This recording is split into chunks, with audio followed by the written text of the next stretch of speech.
Handa na ba ang inyong mga puso para sa isang kwentong susubok sa inyong pananaw tungkol sa pamilya, pagtataksil, at paghilom ng mga sugat na hindi nakikita? Sabi nila, ang bawat pilat ay may kwento. Pero paano kung ang isang pilat ay hindi lamang tanda ng nakaraan, kundi ang susi sa isang katotohanang matagal nang ibinaon sa limot? Halina't sabay-sabay nating buksan ang mga pinto ng Hacienda de Silawan at pakinggan ang isang pusong matagal nang nanahimik. Ang mga halakhak mula sa unang palapag ng mansyon ay parang alon na humahampas sa pader ng kanyang katahimikan. Para kay Amihan de la Vega, ang mga tunog na yon ay hindi nagpapahiwatig ng saya, kundi ng isang mundong hindi na siya kabilang. Mula sa tuktok ng malawak na hagdanan, nakatayo siya sa dilim, isang multo sa sarili niyang pamamahay. Ang mahaba at itim niyang buhok ay nakalaylay sa isang bahagi ng kanyang muka, isang kurtinang itinatago ang pilat na naging simbolo ng kanyang pag-iisa. Sa ibaba, ang kanyang ama, si Don Ricardo, ay nakatayong may hawak na kopita ng alak. Pilit ang nangiti habang kinakausap ang mga bisitang negosyante. Sa tabi nito, nagniningning si Dalisay Montenegro, ang kanyang mapapangasawa. Suot ang isang mamahaling bestida, perpekto ang bawat galaw, bawat ngiti. Siya ang araw sa solar system ng Hacienda de Silawan, at lahat ng tao ay tila umiikot sa kanya. Napahigpit ang kapit ni Amihan sa malamig na barandilya. 10 taon. 10 taon na ang nakalipas mula nang huli siyang naging bahagi ng mga pagtitipong tulad nito. 10 taon na mula nang ang apoy ay hindi lang tumupok sa isang bahagi ng mansyon, kundi tumupok din sa kanyang boses at sa kanyang tapang na harapin ang mundo. Nang matapos ang salo-salo at isa-isang magpaalam ang mga bisita, ang katahimikan na bumalot sa mansyon ay mas mabigat pa kaysa sa ingay kanina. Narinig niya ang mga yabag ni Dalisay sa hagdanan. Papalapit, palapit. Agad na umatras si Amihan, pumasok sa kanyang silid at isinara ang pinto. Ngunit hindi niya ito nilock. Alam niyang wala rin itong silbi. Maya-maya, bumukas ang pinto. Pumasok si Dalisay na may daladalang ngiti. Ngunit hindi ito umabot sa kanyang mga mata. Ami, gising ka pa pala. Mahal. Malambing ang boses nito. Hindi ka na naman bumaba para kumain. Nag-aalala ako sa'yo. Hindi kumibo si Amihan. Nanatili siyang nakaupo sa gilid ng kanyang kama, nakatitig sa sahig na gawa sa nara. Lumapit si Dalisay at umupo sa tabi niya. Ang pabango nito, na amoy mga bulaklak na walang pangalan, ay tila pumuno sa bawat sulok ng silid, nakakasakal. Pinaghanda kita ng pagkain. Ipinadala ko na lang dito sa itaas. Itinaas ni Dalisay ang kamay na para bang hahaplusin ang buhok ni Amihan. Ngunit ang tunay na layunin nito ay ang alisin ang buhok na tumatakip sa kanyang pisngi. Mabilis na umiwas si Amihan. Isang galaw na sanay na siyang gawin. Ang ngiti ni Dalisay ay bahagyang naglaho. Hanggang kailan mo itatago yan, Amihan? Parte na yan sa'yo. Dapat matuto kang tanggapin. Ang bawat salita ay balot sa pulot. Ngunit sa loob nito ay may tinik. Ang iyong ama ay nag-aalala. Paano na lang kapag ikinasal na kami? Isa na tayong buong pamilya. Dapat ay matuto kang makisama. Hindi pa rin umimik si Amihan. Sa loob ng isip niya, sumisigaw siya. Hindi kita pamilya. Hindi kailanman. Bumuntong hininga si Dalisay na para bang siya ang biktima. Sige na, magpahinga ka na. May bago nga palang kasambahay na darating bukas. Isang bagong katiwala. Sana naman ay maging maayos ang lahat. Tumayo ito at lumabas ng silid. Isinasara ang pinto nang may kasamang diin. Naiwan si Amihan sa katahimikan, yakap ang sarili. Ang salitang pamilya mula sa bibig ni Dalisay ay parang lason na gumapang sa kanyang mga ugat. Kinabukasan, ipinatawag ang lahat ng kasambahay sa sala. Si Amihan, na napilitang bumaba, ay tumayo sa pinakalikod, malapit sa pinto, laging handang tumakas pabalik sa kanyang lungga. Ipinakilala ni Dalisay ang bagong katiwala. Ito si Liwayway Soliman, anunsyo ni Dalisay. Ang boses ay formal at walang emosyon. Siya ang mamamahala sa buong mansyon simula ngayon. Inaasahan ko ang inyong kooperasyon. Isa-isang tiningnan ni Liwayway ang mga kasambahay. Isang magalang na tango ang ibinigay sa bawat isa. Siya ay isang babaeng nasa edad 40. Simple ang ayos, ngunit may kakaibang dignidad sa kanyang tindig. Nang dumako ang kanyang mga mata kay Amihan, sandaling natigilan ang mundo ng dalaga. Inaasahan niya ang dati, ang mabilis na pag-iwas ng tingin, ang bahagyang pagkagulat, o ang pinakamasakit sa lahat, ang awa. Ngunit wala sa mga yon ang nakita niya sa mga mata ni Liwayway. Sa halip, mayroon itong isang uri ng pagkilala, isang kalmadong pagtanggap na hindi niya pa naranasan mula sa isang estranghero. Hindi ito tumitig sa kanyang pilat. Sa halip, tumitig ito sa kanyang mga mata na para bang nakikita nito ang kaluluwang nagtatago sa likod ng mga ito. Isang magalang na pagyuko lamang ang ibinigay ni Liwayway kay Amihan bago ibinalik ang atensyon kay Dalisay. Ngunit ang ilang segundong yon ay sapat na. May kung anong kumirot sa puso ni Amihan, isang damdaming hindi niya mapangalanan. Sa mga sumunod na oras, napanood ni Amihan kung paano kumilos si Liwayway. Maayos, mabilis, at tahimik. May isang uri ng kapayapaan sa kanyang mga galaw na tila nagbibigay ng kaayusan sa magulong mansyon. Nang hapong iyon, habang naglilinis si Liwayway sa silid ni Amihan, hindi ito nagsalita, hindi ito nagtanong. Ginawa lamang nito ang kanyang trabaho ng may pag-iingat na parang nirerespeto nito ang sagradong espasyo ng dalaga. Bago ito umalis, may inilapag ito sa maliit na mesa sa tabi ng kama ni Amihan. Isang sariwang bulaklak ng sampagita. Nang maisara na ang pinto, dahan-dahang lumapit si Amihan sa mesa.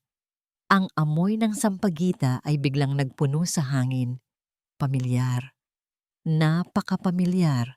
Ang amoy na yon ay tila isang susi na nagbukas ng isang nakakandadong silid sa kanyang isipan. Dinampot niya ang bulaklak, ang maliliit at puting talulot nito ay malambot sa kanyang palad.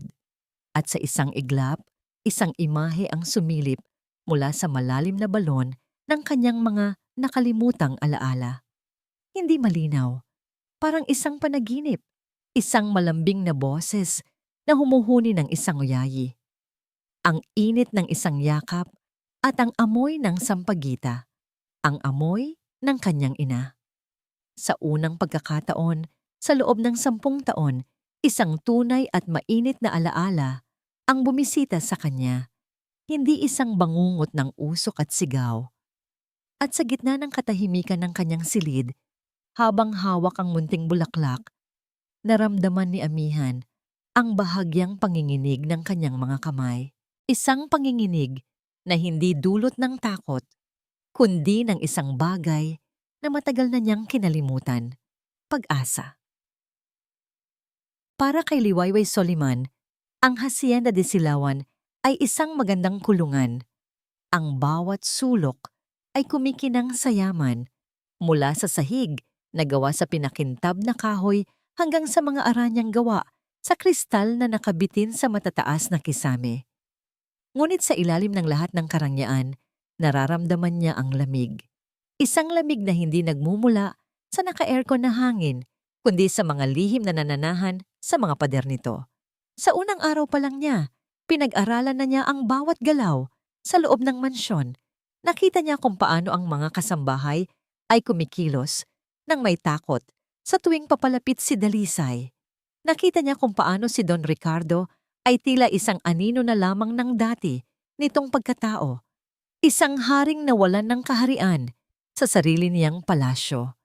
At higit sa lahat, nakikita niya si Amihan, isang prinsesang ikinulong ang sarili sa isang tore ng kalungkutan. Ang bulaklak ng sampagita na iniwan niya ay isang maliit na pagsubok, Isang batong inihagis niya sa malalim at tahimik na lawa ng alaala ni Amihan. Umaasang gagawa ito ng kahit maliit na alon. At nang makita niya ang bahagyang panginginig sa mga kamay ng dalaga, nang pulutin nito ang bulaklak, alam niyang tama ang kanyang ginawa. Isang umaga, habang nag-iikot si Liwayway sa hardin para siguruhing maayos ang lahat, natanaw niya si Dalisay na kausap ang matandang hardinero. Si Mang Berto. Nakangiti si Dalisay ngunit ang mamangiting iyon ay kasing talim ng gunting na hawak ng matanda. Mang Berto, napakaganda po ng mga rosas. Sabi ni Dalisay, ang boses ay malambing pa sa pulot. Hinaplos nito ang isang talulot ng pulang rosas. Pero may nakikita akong isang damo malapit sa puno. Alam niyo naman, ayoko ng anumang dumi sa aking hardin. Yumuko ang matandang hardinero, ang mga kamay ay nanginginig. Paumanhin po, Senyora Dalisay. Aalisin ko po agad. Dapat lang, sagot ni Dalisay. At sa isang iglap, nawala ang nangiti nito. Napalitan ito ng isang malamig na titig. Isang pagkakamali pa, Mang Berto, at baka hindi na mga damo ang bubunutin mo rito, kundi ang sarili mo. Tumalikod si Dalisay at naglakad paalis na, para bang walang nangyari. Iniwan ang matandang hardinero na nakayuko at namumutla. Mula sa kanyang kinatatayuan, napakuyom ng palad si Liwayway. Naalala niya ang kanyang kaibigang si Elena, ang ina ni Amihan. Mahilig din ito sa hardin, ngunit ang mga kamay nito ay laging may lupa, katulong ng mga hardinero sa pagtatanim. Malayo sa babaeng ito, naturing sa hardin ay isang tropeyo lamang. Ang determinasyon sa puso ni Liwayway ay lalong tumibay. Nang gabing iyon, sa oras ng hapunan, habang nagsisilbi si Liwayway, sinadya niyang magtagpo ang kanilang mga mata ni Don Ricardo. Sa isang saglit, nakita niya ang pagkabigla sa mga mata ng Don, isang kislap ng pagkilala na agad ding binawi. Mabilis itong umiwas ng tingin at itinoon ang pansin sa kanyang pagkain. Ngunit nakita yon ni Liwayway. Alam niyang may bahagi sa isipan ni Don Ricardo na nakakaalala sa kanya. Isang alaalang matagal na nitong sinubukang ibaon. Kinabukasan, nagpaalam si Liwayway na siya ang magluluto ng tanghalian. Pumunta siya sa kusina at hinanap ang mga sangkap na kailangan niya. Isang amoy ang gusto niyang ipaalala sa bahay na ito. Isang amoy na laging hinahanap-hanap noon ni Amihan noong bata pa ito. Sinimulan niyang lutuin ang adobong manok sa gata. Ang halimuyak ng bawang, sibuyas, suka, at tuyo na humahalo sa lapot at tamis ng gata ng niyog ay unti-unting kumalat mula sa kusina, umakyat sa hagdanan, at gumapang sa mga pasilyo ng mansyon. Ito ang paboritong lutuin ni Elena para sa kanyang anak. Isang lutong punong-puno ng pagmamahal. Habang naghahanda siya ng mesa, sinulyapan niya ang tuktok ng hagdanan. At doon, nakikita niya ito. Ang pinto ng silid ni Amihan ay bahagyang nakaawang. Isang anino ang sumilip mula sa siwang. Ang anino ng isang dalagang hinila ng isang pamilyar na amoy mula sa kanyang kuta. Hindi gumalaw si Liwayway. Nagpatuloy siya sa kanyang ginagawa. Ngunit sa loob niya, may isang munting tagumpay siyang ipinagdiriwang. Naaalala mo, Amihan, naaalala ng puso mo, nang tuluyan ng gumabi at ang buong mansyon ay nabalot na sa katahimikan, tumayo si Liwayway sa tabi ng isang bintana sa ikalawang palapag. Mula roon, tanaw niya ang madilim na balangkas ng guest house sa kabilang dulo ng lupain, ang istrukturang nasunog 10 taon na ang nakalipas. Ang lugar kung saan nagsimula at halos magtapos ang lahat. Napahawak siya sa kanyang dibdib na para bang may isang sugat doon na muling kumikirot. Elena! Bulong niya sa hangin. Ang pangalan ng ina ni Amihan ay isang panalangin matagal na niyang itinatago. Nandito na ako. Patawad kong ngayon lang. Hindi ko hahayaang manatili sa dilim ang anak mo. Pangako ko yan sa'yo. Ang mga bituin sa langit ang kanyang naging saksi. Sa kanyang likuran, isang anino ang dumaan. Hindi ito namalaya ni Liwayway na masyadong abala sa kanyang taimtim na pangungusap. Ngunit ang aninong yon ay nakita siya. Kinabukasan, habang pinagmamasdan ni Liwayway si Amihan na tahimik na nakaupo sa hardin, isang ngiti ng pagmamahal at pag-aalala ang gumuhit sa kanyang labi. Sa isang saglit, nakalimutan niyang isa lamang siyang katiwala. Ang nakikita niya ay ang batang minsan niyang kinarga, ang anak ng kanyang pinakamatalik na kaibigan. Mukhang napapalapit na yata ang loob mo sa bata, Liwayway. Isang boses mula sa kanyang likuran ang pumutol sa kanyang pag-iisip. Nilingon niya ito. Si Dalisay. Nakatayo ito roon, may hawak na tasa ng tsaa. Ang mga mata ay nakatitig sa kanya. Walang emosyon, ngunit may kalkulasyon, may bahid ng pagdududa. Agad na iwinaksi ni Liwayway ang emosyon sa kanyang mukha at yumuko ng bahagya. Senyora Dalisay, ginagawa ko lang po ang aking trabaho. Gumiti si Dalisay, isang ngangiting hindi umabot sa kanyang mga mata. Talaga ba? Dahil ang nakikita ko ay higit pa sa isang trabaho. Itinaas nito ang tasa sa kanyang labi. Ang mga mata ay hindi inaalis ang tingin kay Liwayway, na para bang sinusuri nito ang bawat sulok ng kanyang kaluluwa. Ang inggit at hinala ay nagsisimula ng mag-ugat sa puso ni Dalisay. Ang mga araw na sumunod sa pagdating ni Liwayway ay may dalang kakaibang pagbabago sa hangin ng Hacienda de Silawan. Para kay Amihan, ang dating mga oras na puno ng pag-iisa at anino ay nagkaroon ng isang munting sinag ng liwanag. Ang liwanag na yon ay may pangalan, Liwayway. Nagsimula si Amihan na maging anino nito. Mula sa kalayuan, tahimik niyang sinusundan ang bawat galaw ng bagong katiwala. Nakikita niya ito mula sa siwang ng kanyang pinto habang inaayos nito ang mga bulaklak sa florera sa pasilyo. Pinapanood niya ito mula sa bintana ng kanyang silid habang kinakausap nito ng may kabaitan ng ibang mga kasambahay, isang bagay na hindi kailanman ginawa ni Dalisay. Walang takot sa mga mata ng mga katulong kapag si Liwayway ang kaharap, tanging respeto. Sa bawat kilos ni Liwayway, may nakikita si Amihan na isang uri ng lakas na hindi ipinagsisigawan. Isang kapayapaang nagmumula sa loob. At sa bawat araw na lumilipas, ang pader na itinayo ni Amihan sa paligid ng kanyang puso ay unti-unting nagkakaroon ng mga bitak. Isang hapon, habang nag-iisa si Amihan sa malawak na library, dahan-dahang pumasok si Liwayway na may dalang isang baso ng malamig na tubig. Hindi ito nagsalita. Inilapag lang nito ang baso sa mesang malapit kay Amihan at akmang aalis na sana nang biglang huminto. Tumingin si Liwayway sa aklat na nakabukas sa harapan ni Amihan, isang koleksyon ng mga lumang kwentong bayan. Mahilig ka pala sa mga kwento, mahinang sabi ni Liwayway. Ito ang unang pagkakataon na sinubukan nitong magbukas ng isang usapan. Hindi tumugon si Amihan, ngunit hindi rin niya isinara ang aklat. Nanatili siyang nakatitig sa mga pahina. Naupo si Liwayway sa isang silyang may sapat na distansya sa pagitan nila. Sapat para hindi makaramdam ng pagkailang si Amihan, ngunit sapat din ang lapit para marinig. Alam mo ba ang kwento ng isang prinsesa na ikinulong sa pinakamataas na tore ng isang kastilyo?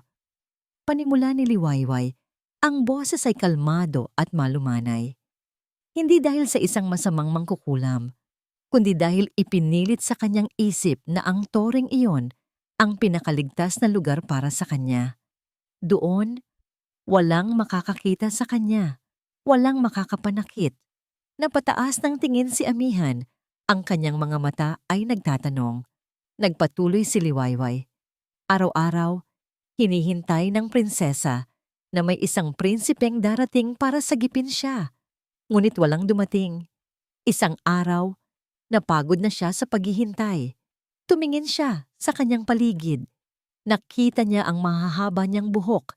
Nakita niya ang matitibay na kumot sa kanyang higaan. At ginamit niya ang mga yon. Gumawa siya ng isang lubid. Hindi siya naghintay na may sumagip sa kanya mula sa labas. Siya mismo ang gumawa ng paraan para makalaya. Isang makahulugang katahimikan ang namagitan sa kanila. Hindi sinabi ni Liwayway kung ano ang nangyari sa prinsesa, ngunit hindi na yon kailangan. Ang mensahe ay malinaw na iniwan sa hangin, isang binhing itinanim sa isipan ni Amihan. Ang munting sandaling iyon ng koneksyon ay hindi nakaligtas sa mga mapanuring mata ni Dalisay. Nakita niya ang pagbabago kay Amihan. Nakita niya ang unti-unting paglabas nito sa kanyang lungga. At higit sa lahat, nakita niya kung sino ang dahilan. Ang babaeng katiwala na may mga matang tila nakikita ang lahat. Ang pagbabantang dala ni Liwayway sa kanyang perpektong plano ay kailangan ng tapusin. Kinagabihan, habang naghahanda si Dalisay para sa isang importanteng hapunan kasama ang mga kaibigan ni Don Ricardo, isang plano ang nabuo sa kanyang isipan. Suot niya ang isang puting-puting bestida na gawa sa seda, isang damit na nagkakahalaga ng sweldo ng 10 kasambahay. Liwayway! Tawag niya mula sa kanyang silid. Agad na pumanhik si Liwayway. Ano po iyon, Senyora Dalisay? Tulungan mo ako sa kwintas na ito. Utos ni Dalisay. Tumalikod ito para ipakita ang lak ng mamahaling alahas. Habang inaayos ni Liwayway ang kwintas, sinulyapan ni Dalisay ang isang kopita ng red wine na nakapatong sa kanyang vanity table. Isang masamang ngiti ang sumilay sa kanyang mga labi. Nang matapos si Liwayway, humarap si Dalisay. Salamat. Pakiabot mo na rin sa akin ang wine. Walang pag-aalinlangang kinuha ni Liwayway ang kopita at iniabot ito. At sa sandaling iyon, sinadya ni Dalisay na iangat ang kanyang kamay nang may puwersa dahilan para matabig ito at ang lahat ng lamang alak ay tumapon sa harapan ng kanyang puting bestida. Isang malakas na sigaw ang pinakawalan ni Dalisay. Aba, tingnan mo ang ginawa mo. Tanga! Ang mantsa ng pulang alak sa puting seda ay parang dugo. Patawad po, senyora. Hindi ko po sinasadya. Hindi sinasadya? Alam mo ba kung magkano ang halaga nito? Siguro ay sinadya mo ito. Naiinggit ka sa akin, hindi ba? Sigaw ni Dalisay. Ang kanyang pag-arte ay perpekto. Ang ingay ay umabot sa ibaba. Mabilis na umakyat si Don Ricardo. Anong nangyayari dito, Dalisay? Ricardo, tingnan mo, sabi ni Dalisay. Umiiyak na ngayon. Sinira niya ang bestida ko. Ang katiwala mong ito, walang ginawang tama. Si Amihan, na nasa loob ng kanyang silid, ay narinig ang lahat. Dahan-dahan niyang binuksan ang pinto at sumilip. Nakita niya ang eksena. Si Dalisay na umiiyak, si Liwayway na nakayuko at namumutla, at ang kanyang ama na may galit sa mukha. Liwayway, ano ba namang kapabayaan ito? Galit na sabi ni Don Ricardo. Ang boses ay dumadagundong sa pasilyo. Wala ka palang 1 buwan dito. Puro perwisyo na ang dala mo. Mag-empake ka na. Hindi ka na kailangan dito. Ang mga salitang yon ay parang isang malakas na sampal kay Amihan. Hindi. Hindi totoo yan. Nakita niya ang lahat mula sa siwang ng pinto. Nakita niya ang ngiti ni Dalisay bago ang lahat. Habang si Don Ricardo ay patuloy sa pagbuyaw, si Liwayway ay nanatiling tahimik. Tinatanggap ang parusang hindi para sa kanya. At sa pagkakita ni Amihan sa dignidad sa gitna ng pang-aapi, isang bagay sa loob niya ang pumutok. Ang prinsesa sa tore ay napagod ng maghintay. Lumabas si Amihan mula sa kanyang silid. Ang bawat hakbang niya ay mabigat, ngunit determinado. Ang lahat ng mata ay napunta sa kanya. Si Dalisay ay natigilan sa kanyang pag-iyak. Si Don Ricardo ay natulala. Tumayo si Amihan sa pagitan ng kanyang ama at ni Liwayway.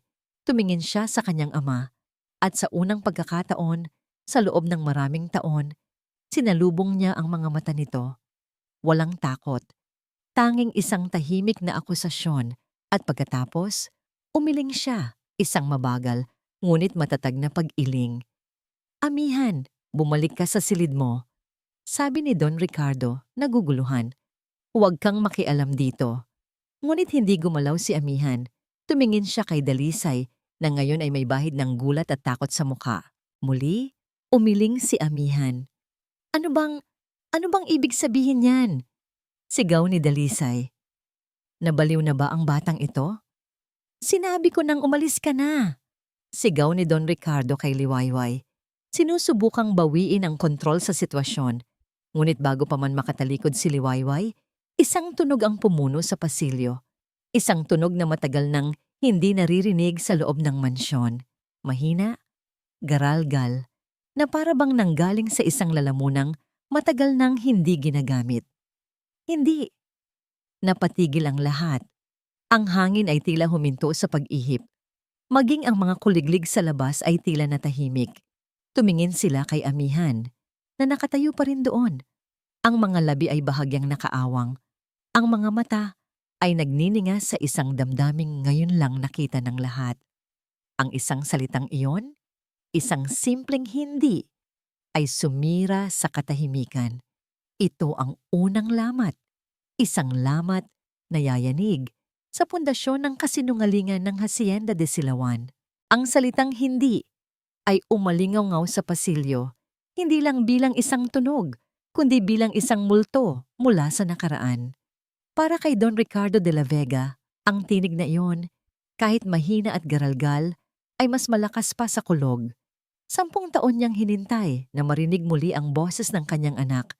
Ngunit ngayong narinig na niya ito, hindi saya ang kanyang naramdaman, kundi yelo, isang malamig na takot na gumapang mula sa kanyang sikmura hanggang sa kanyang batok. Natulala si Dalisay. Ang kanyang perpektong eksena ay nasira ng isang salitang hindi niya inaasahan. Sa isang iglap, nawala ang kanyang mga luha. Tumingin siya kay Amihan, pagkatapos ay kay Ricardo, at pagkatapos ay bumalik kay Amihan, na para bang sinusubukan niyang unawain ang isang wikang banyaga. Ricardo. Nagsimula si Dalisay, ngunit ang boses niya ay nawalan ng dating kumpiyansa. Iwinasiwas ni Don Ricardo ang kanyang kamay, isang senyales para tumigil ang lahat. Pumasok ka na sa silid mo, Amihan, sabi niya. Ang boses ay pilit na pinapakalma. Manatili ka muna, Liwayway. Mag-uusap tayo bukas. Walang sino man ang kumontra. Si Amihan ay lumingon at tahimik na pumasok sa kanyang silid. Si Dalisay, na may nagbabagang galit sa kanyang mga mata, ay tumalikod at pumasok sa sarili niyang kwarto. Padabog na isinasara ang pinto. Si Liwayway ay yumuko lamang at bumaba ng hagdan. Naiwan si Don Ricardo na mag-isa sa pasilyo. Ang katahimikan ay mas mabigat kaysa sa sigawan kanina. Naglakad siya papunta sa kanyang pribadong pag-aaralan, ang kanyang santuaryo, at nagsali ng isang baso ng brandy. Ngunit kahit ang init ng alak ay hindi kayang pawiin ang lamig sa loob niya. Ang hindi ni Amihan ay nagbukas ng isang pinto sa kanyang isipan. Isang pinto na 10 taon niyang pilit na isinasara at kinakalimutan. Napaupo siya sa kanyang silyang gawa sa balat at napapikit. Ang gabi ng sunog, hindi niya maalala ang lahat. Ang isip niya ay pinoprotektahan siya mula sa pinakamasasakit na bahagi. Ngunit may mga pirasong hindi niya kayang itapon. Mga pirasong bumabalik sa kanya sa gitna ng gabi. Naalala niya ang desperasyon. Ang negosyo ay bumabagsak. Ang mga utang ay nagpapatong-patong. At naalala niya ang isang pag-uusap nila ni Dalisay, ilang linggo, bago ang trahedya. Ricardo, mahal, para lang ito sa seguridad natin, sabi ni Dalisay habang ipinapakita sa kanya ang mga papeles. Isang malaking insurance policy para sa buong hacienda, kasama na ang guest house. Kung may anumang mangyari, protektado tayo. Noon, ang mga salitang iyon ay parang musika sa kanyang pandinig. Isang solusyon, isang pag-asa. Ngunit ngayon, habang inaalala niya, ang mga salitang iyon ay parang isang sumpa. Bakit ganoon na lamang ang pagpupumilit ni Dalisay? Bakit tila kalmado ito noong gabi ng sunog Habang siya ay nagpapanik, may mga tanong siyang pinili na huwag pansinin noon para sa kapakanan ng pera at ng kanyang katinoan. Mga tanong na ngayon ay bumabalik para singilin siya. Tumayo si Don Ricardo. Ang kanyang puso ay mabigat sa pagsisisi. Kailangan niyang kausapin si Dalisay. Kailangan niyang marinig muli ang kasiguraduhan. Natagpuan niya si Dalisay sa kanilang silid. Nagsusuklay ng buhok sa harap ng salamin. Ang galit ay bakas pa rin sa kanyang mukha. Dalisay, panimula niya. Tungkol sa katiwalang yon. Kay Liwayway. Humarap ito. Ang suklay ay mahigpit na hawak sa kamay. Ano ang tungkol sa kanya, Ricardo? Ipagtatanggol mo ba siya? Matapos niyang sirain ang gabi ko at sulsulan ng anak mo, nakalabanin ako? Hindi iyon ang ibig kong sabihin, sabi ni Ricardo. Umiiwas sa direktang komprontasyon. Ngunit, ang paraan ng pagtatanggol ni Amihan sa kanya, may kakaiba. Nakita mo ba ang mga mata ni Liwayway? Tila pamilyar. Tumawa si Dalisay, isang tawang walang saya. Pamilyar? Ricardo? Lahat na lang ng tao ay nagiging pamilyar sa'yo. Minamahal kita, Ricardo. Ginawa ko ang lahat para sa atin. Para sagipin ang hasyendang ito mula sa pagkalugi. At ngayon, pagdududahan mo ako dahil lang sa isang hamak na kasambahay? Ang bawat salita ay isang patalim.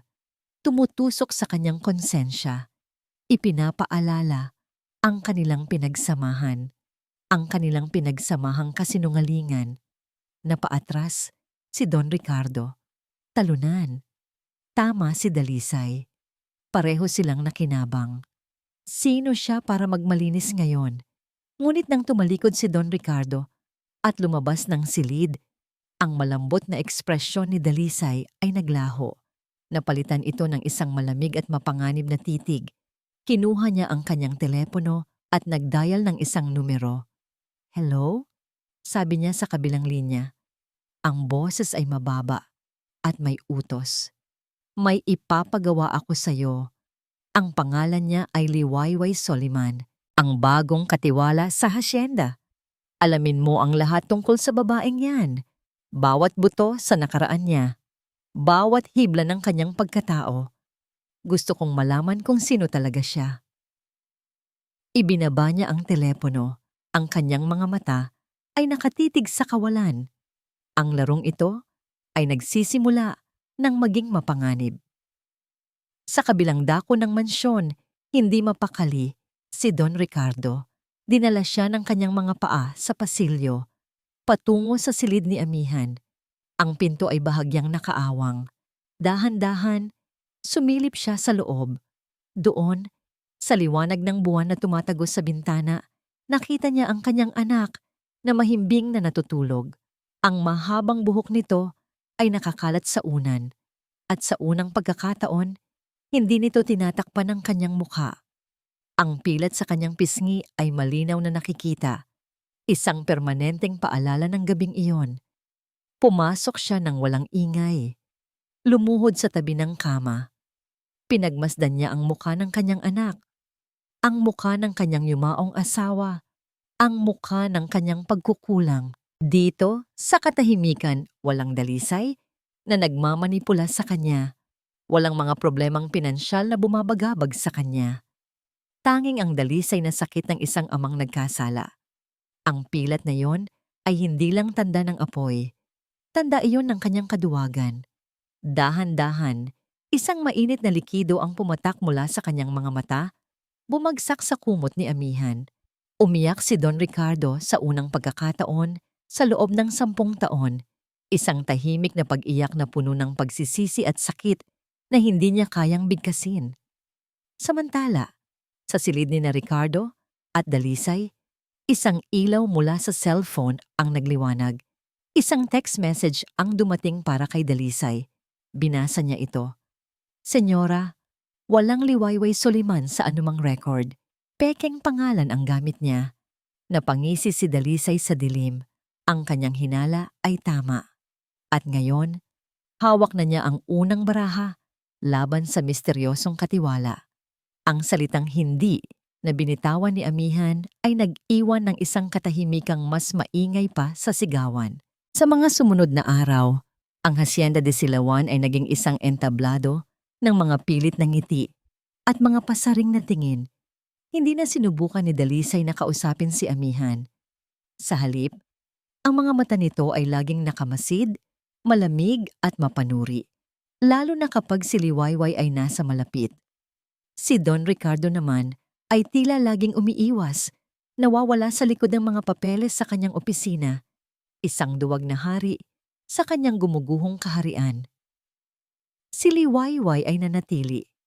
Ang pagtatanggol sa kanya ni Amihan, kahit isang salita lang, ay naging isang hindi nakikitang pader na pansamantalang pumrotekta sa kanya mula sa galit ni Dalisay. Ngunit alam ni Liwayway at nararamdaman din ni Amihan na ang kapayapaang ito ay marupok. Isang umaga, habang naglilinis ng silid ni Amihan si Liwayway, may isang bagay na nakaagaw ng pansin nito sa ilalim ng kama. Isang maliit na baul na gawa sa kahoy na nababalutan na ng alikabok. Dahan-dahan niya itong inilabas. Ano po iyan? Tanong ni Amihan sa isip. Ang kanyang pagkamausisa ay mas malakas na kaysa sa kanyang pag-iwas. Binuksan ni Liwayway ang baul. Sa loob, naroon ang isang lumang music box na may figura ng isang balerina sa ibabaw. Kinuha ito ni Liwayway at marahang pinunasan. Nakita niya ang maliit na susi sa gilid at pinihit ito. Walang tunog. Sinubukan niyang buksan ng takip, ngunit ito ay halos hindi na gumagalaw. Kumuha si Liwayway ng kaunting langis at ilang maliliit na gamit mula sa kanyang bulsa. Sa loob ng ilang minuto, maingat niyang kinalikot ang music box. Si Amihan ay tahimik na nanonood mula sa kanyang upuan. Bawat kilos ni Liwayway ay kanyang sinusubaybayan. At pagkatapos, isang himala. Muling pinihit ni Liwayway ang susi at isang pamilyar, matamis, at malungkot na himig ang pumuno sa silid. Sa ugoy ng duyan, ang himig na laging kinakanta ng kanyang ina. Dahan-dahang umikot ang balerina at kasabay ng pag-ikot nito, isang butil ng luha ang pumatak mula sa mga mata ni Amihan. Sumunod pa ang isa, hanggang sa ang kanyang tahimik na pag-iyak ay naging mahinang paghikbi. Hindi ito iyak ng sakit, kundi iyak ng pangungulila ng isang alaalang matagal nang natabunan. Hindi nagsalita si Liwayway.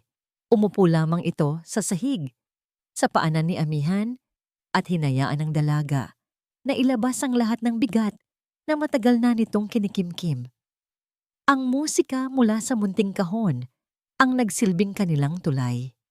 Kinagabihan, habang nakaupo si Amihan sa harap ng salamin, pumasok si Liwayway na may dalang suklay. Ang buhok ni Amihan, ang kanyang kurtina, laban sa mundo, ay buhol-buhol na. Hayaan mong tulungan kita, mahinang sabi ni Liwayway. Sa unang pagkakataon, hindi umiwas si Amihan. Tumango siya ng bahagya. Kumuha ng silya si Liwayway at naupo sa likuran niya. Dahan-dahan, sinimulan niyang suklayin ang napakahabang buhok ng dalaga. Maingat sa bawat buhol, na para bang nag-aalis siya ng mga tinik. Alam mo ba, Amihan, panimula ni Liwayway, ang boses ay parang isang uyayi. Ang sabi ng lola ko, ang bawat bituin sa langit ay isang pangarap. May mga bituing nagniningning ng malakas. Yan daw yung mga pangarap na natupad. May mga bituin namang bahagya lang ang kislap. Yan yung mga pangarap na hinihintay pa ang tamang panahon. Hindi kumibo si Amihan, ngunit nakinig siya. Ang pakiramdam ng suklay sa kanyang buhok ay nakakakalma. Pero ang pinakamagandang bituin daw sa lahat, pagpapatuloy ni Liwayway, ay yung mga bulalakaw, yung mga nahuhulog, dahil ang mga yun daw ang mga pangarap na isinakripisyo para sa taong mas mahalaga pa kaysa sa sarili. Nang matapos suklay ng buhok, hinati ito ni Liwayway sa dalawa at dahan-dahang itinirintas. Nang matapos, ang buhok ni Amihan ay maayos na nakalaylay sa kanyang likuran. Sa salamin, nakita niya ang kanyang buong muka. Ang pilat at ang mga mata ni Liwayway na nakatingin sa kanya mula sa salamin, mga matang puno ng pag-unawa, walang kahit katiting na paghusga. Sa isang iglap na hindi niya namalayan, ang kamay ni Amihan ay kusa ng gumalaw. Kinuha niya ang isang hibla ng buhok na nakalaylay pa rin sa gilid ng kanyang mukha at dahan-dahan itong isinukbit sa likod ng kanyang tainga na isang maliit na galaw. Ngunit para sa kanya, iyon ay katumbas ng pagwasak sa isang pader. Sa mga sumunod na araw ang kanilang ugnayan ay lalong lumalim. Magkasama nilang binuhay ang dating hardin ng mga sampagita sa likod ng mansyon, isang hardin na pinabayaan na mula nang mamatay ang ina ni Amihan. Nagbunot sila ng damo, nagdilig, at nag-alis ng mga tuyong sanga. Ang dating malungkot na hardin ay unti-unti nang nagkakaroon ng buhay tulad ng puso ni Amihan. Isang hapon, habang inaalis ni Liwayway ang mga baging na gumagapang sa isang pader na bato, may isang sangang mataas at sadyang mahirap abutin. Tumuntong si Liwayway sa isang malaking paso para maabot ito. Pilit niyang hinila ang makapal na baging. "Mag-ingat po kayo," ang gustong sabihin ni Amihan, ngunit walang boses na lumabas. Sa lakas ng paghila ni Liwayway, bigla itong nawalan ng balanse. Aray! Mabilis siyang napakapit sa pader para suportahan ang sarili. Ngunit sa kanyang biglaang pagkilos, ang manggas ng kanyang uniforme ay sumabit sa isang nakausling pako at bahagyang napunit mula sa balikat pababa sa braso. Mabilis na lumapit si Amihan para alalayan siya. "Ayos lang po ba kayo?" tanong ng kanyang mga matang nag-aalala. "Oo, ayos lang ako," sagot ni Liwayway, medyo hinihingal. "Salamat, Amihan." Ngunit nang akmang aayusin ni Liwayway ang kanyang punit na manggas, isang bagay ang nakita ni Amihan. Isang bagay na nagpatigil sa pagtibok ng kanyang puso. Sa balat ng braso ni Liwayway na nasilayan mula sa punit, may isang marka. Hindi ito isang simpleng peklat. Ito ay isang pilat na dulot ng apoy. Ang balat ay kulubot at may ibang kulay, isang pamilyar na itsura na araw-araw niyang nakikita sa salamin. Napatitig si Amihan. Ang kanyang mga mata ay nanlalaki. Ang lahat ng tunog sa paligid ay naglaho. Ang tanging naririnig niya ay ang malakas na kabog ng kanyang dibdib. Hindi ito isang maliit na pilat. Tila simula pa lamang ito ng isang mas malaking markang nagpapatuloy paakyat sa balikat nito at marahil nakatago sa ilalim ng uniforme. Naramdaman ni Liwayway ang titig ni Amihan. Mabilis niyang ibinaba ang kanyang manggas, tinatakpan ng ebidensya ng isang masakit na nakaraan. Nagtama ang kanilang mga mata. Sa mga mata ni Liwayway, nakita ni Amihan ang isang saglit na pagkataranta, isang emosyong hindi pa niya nakita rito dati. "Aksidente lang ito, noong bata pa ako." Mabilis na sabi ni Liwayway, isang pilit na ngiti ang sumilay sa kanyang mga labi. Ngunit alam ni Amihan na hindi iyon totoo. Ang hugis, ang itsura. Iyon ay hindi isang simpleng aksidente sa pagkabata. Ang pilat na iyon ay may kwento. Isang kwentong tila konektado sa kanya. Isang kwentong tila isinilang mula sa iisang apoy. Ang imahe ng pilat sa braso ni Liwayway ay hindi na maalis sa isipan ni Amihan. Ito ay isang palaisipang pilit niyang binubuo. Isang kantang hindi niya maalala ang pamagat. Sa bawat pagtatagpo nila, sa hardin, sa pasilyo, sa silid-aklatan, hindi na lamang isang mabait na katiwala ang nakikita niya, kundi isang babaeng may itinatagong kwento na tila kaugnay ng sa kanya. Ang tiwala sa kanyang puso ay lumalalim, ngunit kasabay nito, ang misteryo ay bumabalot sa kanyang isipan. Si Dalisay, sa kabilang banda, ay hindi na isang ahas na naghihintay. Siya ay isa ng ahas na handa nang tumuklaw. Ang impormasyong hawak niya, ang katotohanang peke, ang pangalan ni Liwayway, ay ang lason na gagamitin niya para sa kanyang huling kamandag. Kailangan na niyang tapusin ang banta ng katiwala bago pa nito tuluyang makuha ang loob, hindi lang ni Amihan, kundi pati na rin ni Ricardo. Isang umaga, ipinatawag ni Dalisay ang lahat ng kasambahay sa grandeng sala. Maging si Don Ricardo, na nagtatrabaho sa kanyang opisina, ay tinawag din. Ang tensyon sa hangin ay halos mahahawakan sa kapal. Si Amihan, na naramdaman ang kakaibang kaganapan, ay tahimik na bumaba at tumayo malapit sa hagdanan. Nagmamasid. Pinatawag ko kayong lahat dahil may isang napakaselang bagay na nawawala. Panimula ni Dalisay. Ang boses ay puno ng pilit na kalungkutan. Hinaplos niya ang kanyang leeg. Ang kwintas na diamante na regalo sa akin ni Ricardo, hindi ko na ito makita. Isang bulong-bulungan ang umalingaw-ngaw sa mga katulong. Si Don Ricardo ay lumapit sa kanya. Sigurado ka ba, mahal? Baka naman kung saan mo lang nailagay. Hindi, Ricardo. Sabi ni Dalisay. Ang mga mata ay nagbabadyang lumuha. Alam ko kung saan ko ito huling inilagay. Sa loob ng aking alahasang kahon. At sigurado akong may isang tao dito na kumuha nito. Ang mga mata ni Dalisay ay dahan-dahang lumibot sa silid. Bawat kasambahay ay kanyang tinitigan na para bang isang reynang humahatol sa kanyang mga alipin. At pagkatapos, ang kanyang mga mata ay huminto. Kay Liwayway. Liwayway, sabi ni Dalisay. Ang pangalan ay binitiwan na parang isang sumpa. Ikaw ang katiwala. Ikaw ang may access sa lahat ng silid dito sa mansyon, lalo na sa kwarto ko. Tumindig ng tuwid si Liwayway. Ang kanyang mukha ay kalmado, ngunit ang kanyang mga mata ay alisto. Wala po akong kinukuha, Senyora Dalisay. Talaga ba? Tumawa si Dalisay. Kung ganoon, ano ito? Mula sa bulsa ng kanyang bestida, inilabas niya ang nawawalang kwintas na diamante. Kumislap ito sa ilalim ng ilaw mula sa aranya. Ang lahat ay napasinghap. At alam niyo ba kung saan ko ito nakita? Sa bulsa ng iyong apron na naiwan mo sa kusina kaninang umaga. Isang kasinungalingan, isang napakalinaw na bitag, ngunit ang ebidensya ay naroon, nagniningning sa kamay ni Dalisay. Hindi po yan totoo. Maring sabi ni Liwayway, hindi nagbabago ang tindig. Hindi po ako magnanakaw. Sinungaling, sigaw ni Dalisay. Ang kanyang pag-arte ay umaabot na sa kasukdulan. Magnanakaw, ahas, manloloko.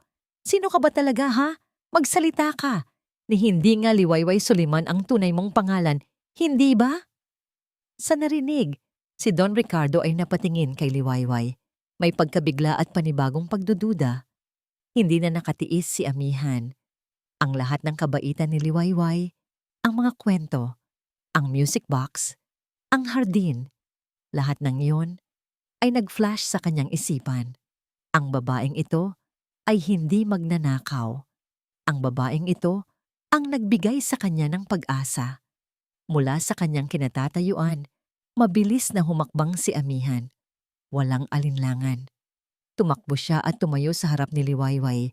Nakadipa ang mga braso na para bang isang kalasag. Hinaharap ang nag-aapoy na galit ni Dalisay. Ang ginawa ni Amihan, ang huling bagay na sumira sa pasensya ni Dalisay. Ang pagtatanggol na ito, ang hayagang pagsuway na ito sa harap ng lahat, ay isang insultong hindi niya matanggap. Umalis ka sa dinadaanan ko. Pilat na bata. Umalingaw-ngaw ang sigaw ni Dalisay. Ang lason ay tuluyan nang lumabas sa kanyang mga salita. Sa sobrang galit, itinulak niya si Amihan ng malakas. Ngunit si Liwayway, sa pagnanais na protektahan ang dalaga, ay mabilis na humarang. Siya ang sumalo sa buong puwersa ng tulak ni Dalisay. Nawalan siya ng balanse at bumagsak sa sahig. Ang kanyang pagbagsak ay hindi malakas, ngunit ang tunog na sumunod dito ay nakabibingi. Pip! Ang tunog ng napunit na tela. Sa kanyang pagbagsak, sumabit ang likod ng kanyang uniforme sa isang ukit sa paanan ng isang mesang nara. Ang tela ay napunit ng malaki, mula sa kanyang batok hanggang sa gitna ng kanyang likuran.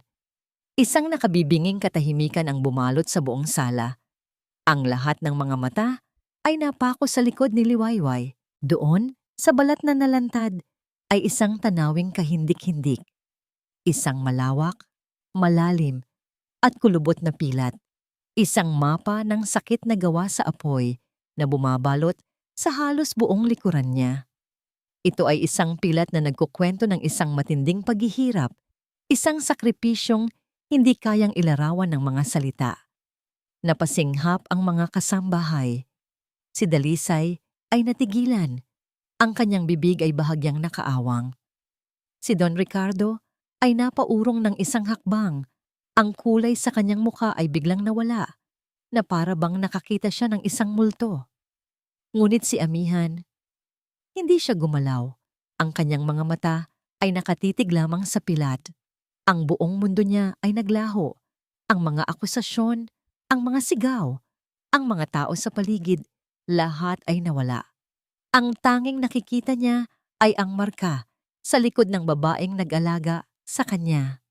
Ang pilat na yon, pamilyar ito. Ang hugis. May isang bagay sa kanyang isipan na kumikilos. Isang lumang pinto na kinakalawang na unti-unting bumubukas. Isang alaala ng matinding init, ng kulay kahel, na mga anino, at ng isang yakap na nagligtas sa kanya mula sa kamatayan. Dahan-dahan lumuhod si Amihan sa tabi ni Liwayway. Ang kanyang kamay, na laging nanginginig sa takot, ay umangat. Sa unang pagkakataon sa kanyang buhay, sa harap ng lahat, hinawakan niya ang pilat ng ibang tao. Naramdaman niya ang magaspang at hindi pantay na balat sa ilalim ng kanyang mga daliri. Isang koneksyon na parang kuryente ang dumaloy mula sa balat na yon papunta sa kanyang kaluluwa. Itinaas niya ang kanyang mga mata at tumingin sa mukha ni Liwayway na ngayon ay nakatingin sa kanya. May mga luha ng namumuo. At mula sa lalamunan ni Amihan, isang tanong ang kumawala. Isang bulong na yumanig sa pundasyon ng buong Hacienda de Silawan. Ikaw! Huminto siya. Ang boses ay nanginginig sa pagkabigla at pagkatuklas.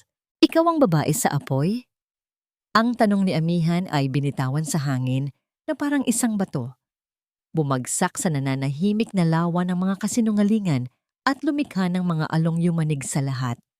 Ang mga mata ng lahat ay nakatuon sa dalawang babae sa sahig, isang tanawing pinag-isa ng mga pilat at ng isang nakaraang ayaw magpaiwan. Si Don Ricardo, putlang-putla, ang unang nakabawi sa pagkabigla. Tapusin na to, utos niya sa mga kasambahay. Ang boses ay nanginginig. Bumalik na kayo sa inyong mga trabaho. Ngayon din. Parang mga langgam na nagitla, mabilis na nag-alisan ang mga katulong. Dala-dala ang isang sikretong siguradong pag-uusapan nila sa mga susunod na araw. Si Dalisay ay nanatiling nakatayo. Ang mukha ay pinaghalong galit at pagkagulat. Gusto niyang magsalita, ngunit walang lumalabas sa kanyang bibig. Sa library, sabi ni Don Ricardo, ang utos ay para kina Amihan at Liwayway. Mag-uusap tayo. Tumalikod siya at naglakad ng walang lingon-likod na para bang tinatakasan ang eksenang siya mismo ang haharap. Sa sala, naiwan si Dalisay. Nag-iisa sa gitna ng kanyang gumuho ng plano. Ang kwintas na diamante ay nakakalat pa rin sa sahig. Ang kislap nito ay tila isang pangungutya. Sa loob ng library, ang amoy ng mga lumang libro at kahoy ang sumalubong sa kanila. Isinara ni Don Ricardo ang pinto. Inihiwalay sila sa buong mundo. Humarap siya kay Liwayway. Ang kanyang mga mata ay puno ng mga tanong na hindi niya masabi. Ngunit hindi sa kanya nakatingin si Amihan. Ang mga mata ng dalaga ay nakapako pa rin kay Liwayway, naghihintay, humihingi ng isang sagot. Marahang tumayo si Liwayway. Inaayos ang kanyang punit na uniforme para takpan ang kanyang likod. Huminga siya ng malalim, tila kumukuha ng lakas mula sa isang malayong lugar. Oo, Amihan, sagot niya sa wakas. Ang boses ay mahina, ngunit matatag. Ako nga. Ako ang babae sa apoy. Ang pag-amin ay parang isang kulog na walang tunog. Kinumpirma nito ang isang bagay na naramdaman na ng kaluluwa ni Amihan. Pero paano? Bulong ni Amihan. Ang kanyang boses ay ginagamit na niya ngayon nang may mas malaking kumpiyansa. Sino ka ba talaga? Tumingin si Liwayway kay Don Ricardo, isang tinging may bahid ng panunumbat, bago ibinalik ang kanyang atensyon kay Amihan. Ang pangalan ko ay Luningning, ngunit mas kilala ako ng iyong ina sa palayaw na Liway. Ako ang matalik niyang kaibigan. Ang pangalan ng kanyang ina, ang salitang kaibigan. Ang mga ito ay mga susi na nagbukas ng mas marami pang pinto sa isipan ni Amihan. Bigla, ang kanyang ulo ay kumirot. Napahawak siya rito. Napapikit ng mariin. Isang flash, amoy ng usok, isang malakas, nakakabinging tunog ng alarm. Amihan, nag-aalalang tanong ni Liwayway, lumalapit. Isa pang flash, ang init. Isang nakakapasong init na gumagapang sa ilalim ng pinto. Mga aninong kulay kahel na sumasayaw sa dingding. Anak, sabi ni Don Ricardo, hahakbang sana palapit. Ang pinakamalinaw na flash, isang sigaw mula sa labas ng kanyang pinto. Boses ng isang babae. Amihan, buksan mo ang pinto. Pagkatapos, isang malakas na paglagabog na para bang may sumisipa at bumabangga sa pintuang gawa sa kahoy. May sumisigaw, sabi ni Amihan. Ang mga mata ay nakapikit pa rin, na para bang pinapanood niya ang isang lumang pelikula sa likod ng kanyang mga talukap. Sinusubukan niyang sirain ang pinto. Ako yun, Amihan, sabi ni Liwayway. Ang boses ay basag na. Nakalak ang pinto mo mula sa labas. Pilit kong sinisira. Ngunit pagkatapos, isa pang imahe ang sumingit. Isang anino. Isang anino ng isang tao na nakatayo sa dulo ng pasilyo, hindi gumagalaw. Nanonood lamang habang ang apoy ay lumalaki. Idinilat ni Amihan ang kanyang mga mata. Ang sakit sa kanyang ulo ay napalitan ng isang malamig na pagkatanto. Ang lahat ng piraso ay hindi pa buo. Ngunit ang isang bahagi ng larawan ay napakalinaw na ngayon. Tumingin siya sa kanyang ama, ang lalaking nagsabi sa kanya na ang lahat ay isang aksidente. Bakit? Tanong niya. Ang boses ay hindi na isang bulong, kundi isang akusasyon. Bakit po kayo nagsinungaling? Sinabi niyo na aksidente ang lahat. Sinabi niyo na wala kayong naaalala. Pero naroon siya. Naroon si Tita Liway. Bakit niyo siya itinago sa akin? Hindi makasagot si Don Ricardo. Ang dila niya ay parang nilagyan ng tingga. Umiwas siya ng tingin, napatingin sa sahig, sa bintana, kahit saan. Huwag lang sa mga mata ng kanyang anak na humihingi ng katotohanan. Ang kanyang katahimikan ay isang pag-amin. Isang pag-amin ng kasalanan, ng kaduwagan. Samantala, sa labas ng library, nakikinig si Dalisay sa likod ng pinto. Narinig niya ang lahat. Ang kanyang dugo ay kumukulo sa galit at takot. Kailangan niyang bawiin ang kontrol. Pumasok siya sa silid kung nasaan si Ricardo kanina. Alam na doon ito babalik. Nang lumabas si Amihan mula sa library, iniwan ang kanyang amang talunan sa katahimikan at sinamahan si Liwayway. Pumasok naman si Dalisay sa eksena. Sinalubong si Ricardo na gulong-gulo. Ricardo, nakikita mo ba? Sabi niya. Ang boses ay puno ng huwad na pag-aalala. Nilalason ng babaeng iyan ang isip ng anak mo. Gumagawa siya ng mga kwento para sirain tayo. Malamang ay pera lang ang habol niya. Ricardo, mahal ko agang mo. Huwag kondigo, huwag kang maniwala sa kanya. Tayo ang pamilya rito. Hinawakan niya ang mga braso ni Ricardo. Pilit na ibinabalik ang lalaki sa kanyang panig. Ngunit ang mga mata ni Don Ricardo ay blanko. Ang mga alaala ay bumabagabag na rin sa kanya. Sa kanyang silid, nakaupo si Amihan sa kama. Ang mga pira-pirasong alaala ay umiikot sa kanyang isipan. Ang sigaw ni Liwayway. Ang init. Ang usok. At ang isa pang anino, ang aninong hindi tumutulong, isang aninong pamilyar, ang tindig, ang buhok, bigla, isang imahe ang naging malinaw na parang kristal. Ang anino ay lumingon ng bahagya sa ilalim ng nag-aapoy na liwanag bago ito tumalikod at naglakad palayo sa pasilyo. Ang mukha, tumayo si Amihan. Ang kanyang mga binti ay nanginginig, ngunit ang kanyang puso ay puno ng isang nakakakilabot na katiyakan. Naglakad siya palabas ng kanyang silid, pabalik sa library, kung saan alam niyang nandoon pa rin ang kanyang ama. Pagbukas niya ng pinto, nakita niya si Dalisay na yakap-yakap ang kanyang ama, bumubulong ng mga matatamis na kasinungalingan. Tumingin si Amihan ng diretso kay Don Ricardo. Hindi pinapansin ang babaeng nakayakap dito. At sa isang boses na matatag at puno ng isang katotohanang mas masakit pa sa apoy, sinabi niya ang mga salitang babago sa lahat. Si Dalisay, nandoon siya. Ang mga salitang si Dalisay, nandoon siya, ay hindi isang akusasyon para kay Dalisay. Iyon ay isang deklarasyon ng giyera. Sa loob ng kanyang silid, habang si Don Ricardo ay naglalakad-lakad sa library na parang isang leon sa loob ng hawla, naramdaman ni Dalisay ang pagguho ng lahat ng kanyang pinaghirapan. Ang mga pader na maingat niyang itinayo sa paligid ni Ricardo, mga pader na gawa sa matatamis na salita, huwad na pag-aalala, at mga pinagtagpi-tagping kasinungalingan, ay unti-unti nang binabakbak ng isang babaeng matagal nang nawala at ng isang batang ngayon lang natutong magsalita. Ang takot ay gumapang sa kanyang mga ugat, isang takot na hindi niya pa naramdaman dati. Ngunit si Dalisay Montenegro ay hindi isang babaeng basta-basta na lang susuko. Sa ilalim ng takot, may isang apoy na mas mainit at mas mapanganib, desperasyon. At ang isang taong desperado ay kayang gawin ang lahat. Hindi na sapat na paalisin si Liwayway o kung sino man siyang luningning. Kailangan niya itong mawala.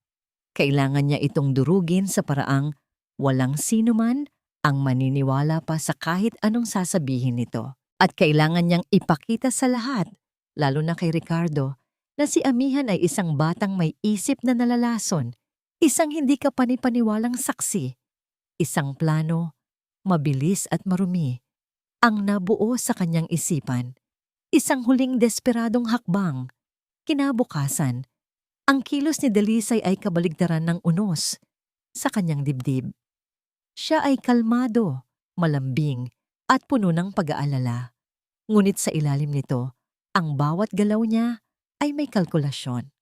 Habang naghahanda ng agahan ang mga kasambahay, pumunta siya sa lumang shed sa likod ng hardin kung saan nakatago ang mga gamit sa paghahalaman. Doon, sa isang madilim na sulok, nakita niya ang kanyang hinahanap, isang maliit na bayong ng mga pinatuyong dahon. Dama de noche, ayon sa matandang hardinero noon, isang halamang maganda ang bulaklak sa gabi. Ngunit ang mga dahon, kapag pinatuyo at ininom, ay nagdudulot ng pagkahilo at paninikip ng dibdib. Hindi ito laso na nakamamatay, ngunit sapat na para magdulot ng matinding takot. Kumuha siya ng isang dakok at itinago ito sa kanyang bulsa. Nang hapong iyon, nakita niya si Liwayway sa kusina. Naghahanda ng paboritong tsaa ni Amihan, isang tsaa na gawa sa dahon ng tanglad at luya na nakakatulong sa pagpapakalma. Ito na ang pagkakataon niya. Liwayway, tawag niya. Ang boses ay pilit na pinabait. Nasaan na nga ulit yung libro ng mga resibo? Kailangan kong tingnan para sa budget ngayong linggo. Nasa opisina po ni Don Ricardo, senyora. Sa pangatlong drawer po sa kanan. Sagot ni Liwayway nang hindi lumilingon, abala sa paghihiwa ng luya. Salamat. Naglakad si Dalisay paalis, ngunit huminto sa may pintuan. Nagtago sa gilid kung saan hindi siya makikita. Hinintay niya si Liwayway na tumalikod para kumuha ng mainit na tubig. Sa loob ng 3 segundo, mabilis at tahimik siyang bumalik sa kusina. Kinuha niya ang mga pinatuyong dahon mula sa kanyang bulsa at mabilis itong inihulog sa loob ng takure, kung saan nakababad na ang tanglad. Ang madilim na mga dahon ay agad na lumubog, nagpakawala ng bahagyang kakaibang amoy na natabunan naman ng mas matapang na amoy ng luya. Bumalik siya sa kanyang pagtatago. Nang wala ng panganib, naglakad siya paalis na, para bang walang nangyari.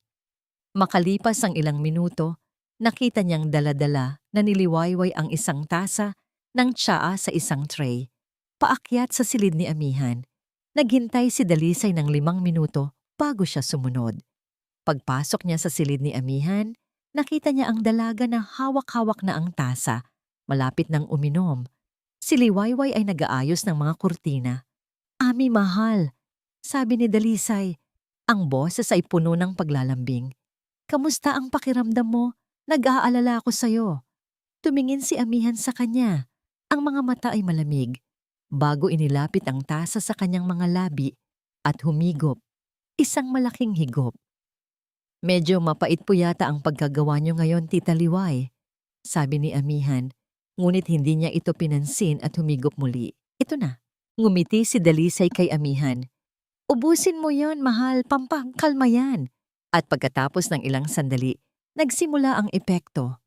Biglang napahawak si Amihan sa kanyang dibdib. Isang ubo. Pagkatapos ay isa pa. "Ami?" Nag-aalalang tanong ni Liwayway, lumalapit. Parang nahihirapan akong huminga," sabi ni Amihan. Ang mga mata ay nagsimulang manlaki sa takot. Bigla siyang nakaramdam ng matinding pagkahilo.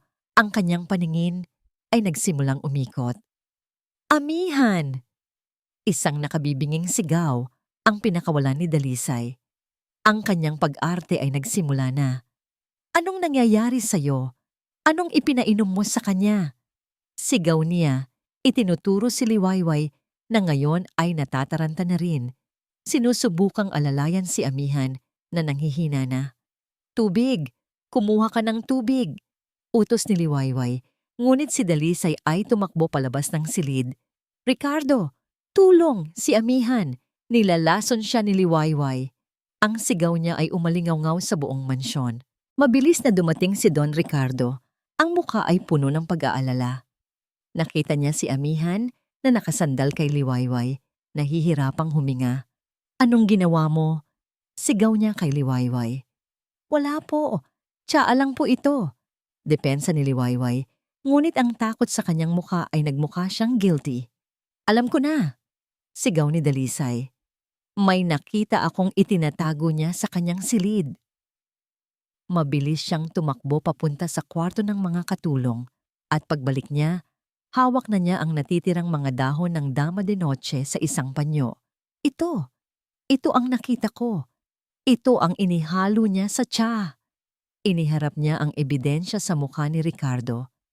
Ang lahat ng pagdududa ni Ricardo kay Liwayway ay bumalik. Ang kanyang anak ay nasa panganib. Ang ebidensya ay naroon. "Tumawag kayo ng doktor!" Sigaw niya. "Hindi!"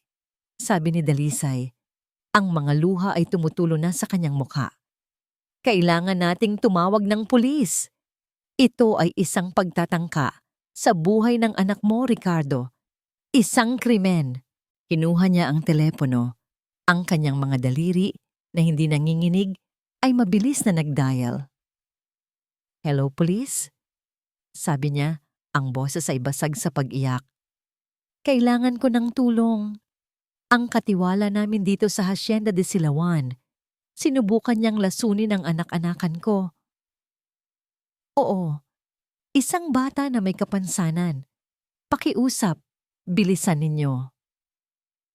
Ibinaba niya ang telepono. Tumingin siya kay Liwayway, na ngayon ay nakatayo na lang doon, napapaligiran ng akusasyon. Hawak pa rin ang tasang walang laman. Sa mga mata ni Dalisay, may isang malamig na apoy ng tagumpay. Maya-maya, ang tunog ng sirena ay nagsimulang marinig mula sa malayo. Papalapit, palakas. Nakatayo si Don Ricardo, tulala, walang magawa. Si Amihan ay dahan-dahan nang bumubuti ang pakiramdam, ngunit ang isip niya ay gulong-gulo. Si Liwayway ay nakatingin lamang sa pinto. Alam na ang bitag ay nagsara na. Ang mga pulis ay pumasok sa silid. Ang kanilang presensya ay mabigat at opisyal. Tiningnan nila ang eksena. Si Dalisay na umiiyak habang yakap si Ricardo. Si Amihan na nakaupo at mukhang may sakit. At si Liwayway na nakatayo na parang isang kriminal. Siya po, sabi ni Dalisay. Itinuturo si Liwayway. Siya po ang may gawa. Humakbang ang mga pulis palapit kay Liwayway. Ang mundo ni Amihan ay gumuho sa isang iglap. Kanina lang, ang puso niya ay puno ng mga bagong tuklas na katotohanan at isang umuusbong na pag-asa. Ngayon, ang tanging naririnig niya ay ang ugong sa kanyang mga tainga at ang tunog ng posas na isinasara sa mga pulso ng nag-iisang taong nagparamdam sa kanya na hindi siya nag-iisa. Hindi po totoo yan, sabi ni Liwayway. Ang kanyang boses ay kalmado pa rin sa kabila ng sitwasyon, ngunit walang sino man ang nakinig. Ang ebidensya ay nasa kamay na ng mga pulis. Ang salaysay ni Dalisay na sinamahan ng mga hikbi at panginginig ay perpektong naisadula. Tumingin si Amihan sa kanyang ama. Ang kanyang mga mata ay sumisigaw, nagmamakaawa. Itay, gawin niyo po ang tama. Alam niyo ang totoo. Ngunit si Don Ricardo ay nakatayo lamang doon, isang estatwang gawa sa pagkakasala at kawalan ng kakayahan. Nakita niya ang pag-aalinlangan sa mga mata nito, ang digmaan sa loob ng kanyang kaluluwa. Ngunit sa huli, ang takot na mapahamak ang kanyang anak at marahil ang takot na harapin ang buong katotohanan ay nanaig. Tumingin ito sa sahig, umiwas ito ng tingin. Ang pag-iwas na yon ay mas masakit pa sa sampal. Isang pagtataksil na walang salita. Hindi! Sigaw ni Amihan. Sinusubukang tumayo. Ngunit ang katawan niya ay mahina pa rin dahil sa epekto ng halamang gamot. Wala siyang kasalanan. Si Dalisay ang libang. Shhh! Ami, mahal, sabi ni Dalisay. Lumalapit sa kanya na para bang isang mapagmahal na ina. Huwag mo nang pilitin ang sarili mo. Ligtas ka na. Nandito na ako. Ang bawat salita ni Dalisay ay parang asido na tumutulo sa kanyang balat. Ang paghipo nito ay parang apoy na nakakapasong muli. Huwag mo akong hawakan.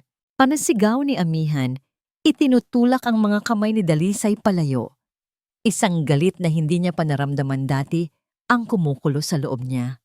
Galit para kay Dalisay, galit para sa kanyang ama, at galit para sa kanyang sariling kahinaan. Dinala na ng mga pulis si Liwayway palabas ng silid. Bago ito tuluyang mawala sa kanyang paningin, lumingon ito. Nagtama ang kanilang mga mata.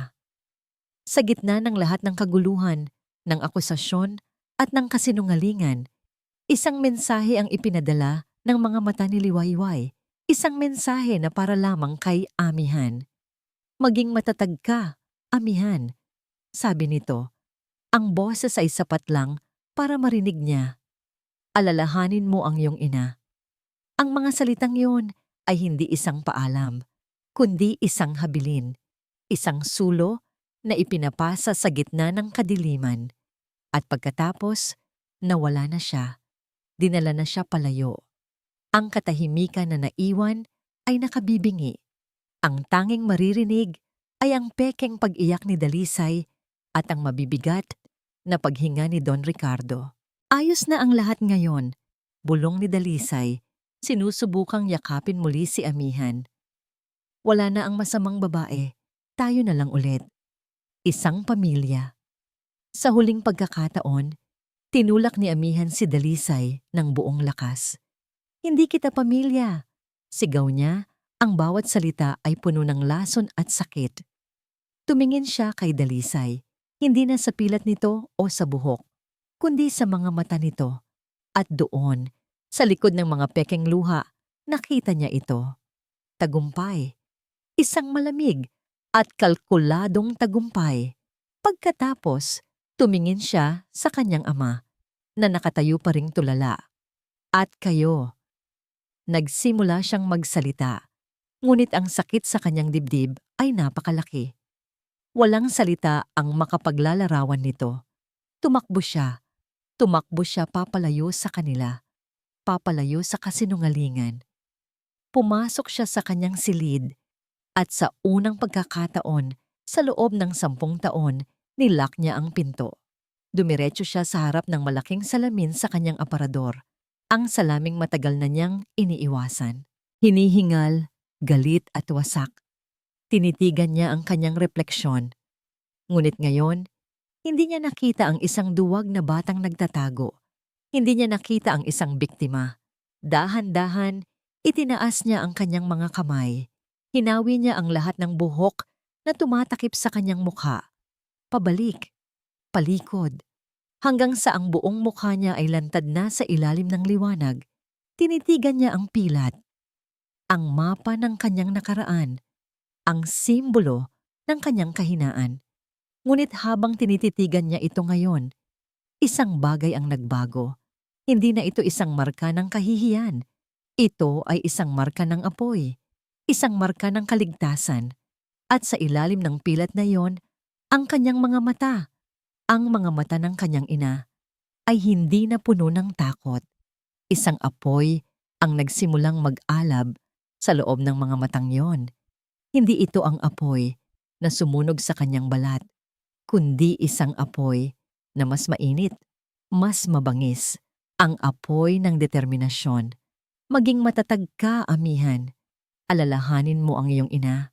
Ang mga salita ni Liwayway ay umaling-aungaw sa kanyang isipan. Hindi ito ang katapusan. Hindi siya papayag na ito ang maging katapusan. Ang prinsesa sa tore ay hindi na naghihintay ng sasagip sa kanya. Dahil sa gabing ito, sa harap ng salamin, natagpuan na niya kung sino ang kailangan niyang maging. Hindi isang biktima, kundi isang mandirigma. Ang katahimikan ni amihan ay naging isang sandata. Sa mga sumunod na araw, ang kanyang silid ay naging isang kaharian ng pananahimik at ang nakakandadong pinto ang nagsilbing pader nito. Bawat katok ay sinasagot ng katahimikan. Bawat pakiusap ay nilalamon ng kawalan. Anak, parang awa mo na. Naririnig niya ang basag na boses ng kanyang ama mula sa labas. May pagkain dito. Huwag mong parusahan ang sarili mo. Ang mga tray ng pagkain na iniiwan sa labas ng kanyang pinto ay nananatiling hindi nagagalaw, lumalamig, hanggang sa kunin itong muli ng isang malungkot na kasambahay. Hindi ito hunger strike para mamatay. Ito ay isang digmaan ng isipan. Alam niyang, sa bawat oras na hindi siya kumakain, isang piraso ng konsensya ng kanyang ama ang kinakain ng pagkakasala. Si Dalisay ay sumubok din. Ami, mahal, buksan mo ang pinto. Mag-usap tayo. Huwag mong hayaang sirain tayo ng mga kasinungalingan ng babaeng yon. Ngunit ang kanyang malambing na boses ay parang laso na lamang sa pandinig ni amihan. Ang bawat salita ay isang paalala ng kasamaan na nagtatago sa likod ng isang magandang maskara. Sa loob ng kanyang kuta, hindi nag-aaksaya ng oras si amihan. Ang apoy sa kanyang mga mata ay hindi na namatay. Ngayon, ito na ang nagsisilbing ilaw niya sa dilim. Ang mga pira-pirasong alaala ng sunog ay paulit-ulit niyang binabalikan sa kanyang isip. Hindi na bilang isang bangungot, kundi bilang isang mapa. Hinahanap niya ang mga detalye, ang mga nawawalang piraso. Alalahanin mo ang iyong ina. Ang hablin ni Liwayway, ang kanyang ina, si Elena. Ang babaeng halos kinalimutan na niya ang mukha. Ngunit hindi ang pakiramdam ng pagmamahal. Ano ang gagawin niya kung nandito siya? Saan siya hihingi ng tulong? Kinuha niya ang music box mula sa baul. Muli niya itong pinihihit. Ang himig ng saugoy ng duyan ay muling pumuno sa silid. Ngunit ngayon, hindi na ito nagdudulot ng luha, kundi ng kalinawan. Ipinikit niya ang kanyang mga mata at hinayaan ng musika na dalhin siya pabalik. Isang imahe. Bata pa siya, mga 6 na taong gulang. Naglalaro sila ng taguan ng kanyang ina. Ang kanyang paboritong taguan ay ang lumang library na ngayon ay opisina na ni Dalisay. Naalala niya ang amoy ng kanyang ina, amoy ng sampagita at ng lumang papel. Naalala niyang nakita niya itong lumuhod sa isang sulok malapit sa bintana at may itinatagong isang kahon sa ilalim ng sahig. Sa ilalim ng sahig, bulong ni Amihan sa sarili. Ang alaala ay napakalinaw. Kinailangan niyang maghintay. Naghintay siya hanggang sa ang buong mansyon ay nabalot na sa kadiliman at katahimikan ng hating gabi. Dahan-dahan, walang ingay, binuksan niya ang kandado ng kanyang pinto. Gamit lamang ang liwanag ng buwan mula sa mga bintana, naglakad siya sa pasilyo na parang isang anino. Ang bawat kaluskos ng sahig na kahoy ay parang isang sigaw sa kanyang pandinig. Nang malapit na siya sa dating library, narinig niya ang mahinang paghilik mula sa silid ng kanyang ama at ni Dalisay. Napahinto siya. Ang puso ay kumakabog ng napakabilis. Nang masiguro niyang ligtas, nagpatuloy siya. Pinihit niya ang seradura ng library. Hindi ito nakalock. Pumasok siya at maingat na isinara ang pinto. Dumiretso siya sa sulok na kanyang naaalala. Kinapa niya ang sahig na gawa sa kahoy at doon naramdaman niya ito. Isang tabla na bahagyang nakaangat kaysa sa iba. Gamit ang isang lumang letter opener na nakita niya sa mesa, maingat niyang sinungkit ang siwang. Matapos ang ilang minutong puno ng tensyon, umangat ang tabla. Sa ilalim, sa isang maliit na espasyo, naroon ito. Isang kahon na gawa sa kahoy ng kamagong, pamilyar at naghihintay.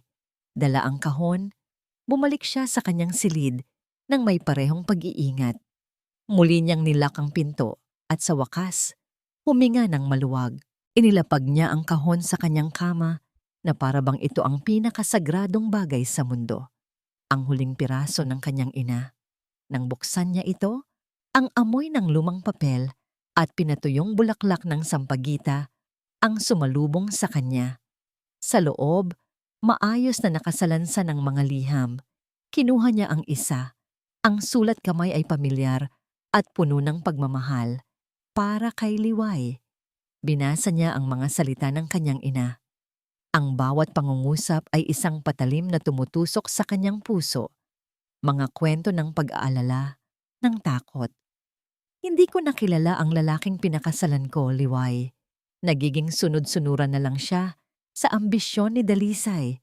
Tila mas mahalaga pa ang pera kaysa sa kapakanan namin ni Amihan. Sa isa pang liham, natatakot ako, Liway. May mga pinapapirmahan sa akin si Ricardo na hindi ko maintindihan.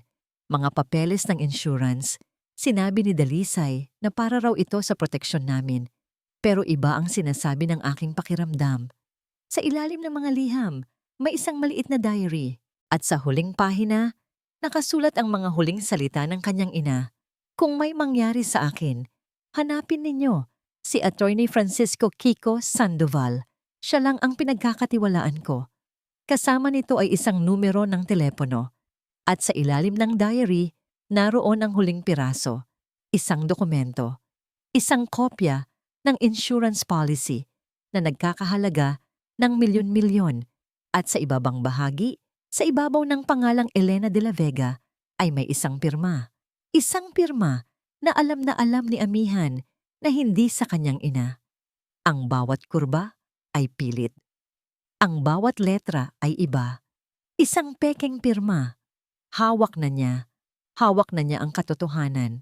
Ang motibo, ang ebidensya. Nanginginig ang mga kamay. Kinuha niya ang kanyang cellphone, isang lumang modelong halos hindi na niya ginagamit. Ginamit niya ang lahat ng natitirang lakas sa kanyang katawan para i-dial ang numero mula sa diary. Nagring ito ng isang beses, 2 beses. Akala niya ay wala nang sasagot. Hello! Isang boses ng isang matandang lalaki ang sumagot. Inaantok pa. Huminga ng malalim si Amihan. Ang tinig na matagal nang nawala ay kailangan ng marinig. Hello po, sabi niya.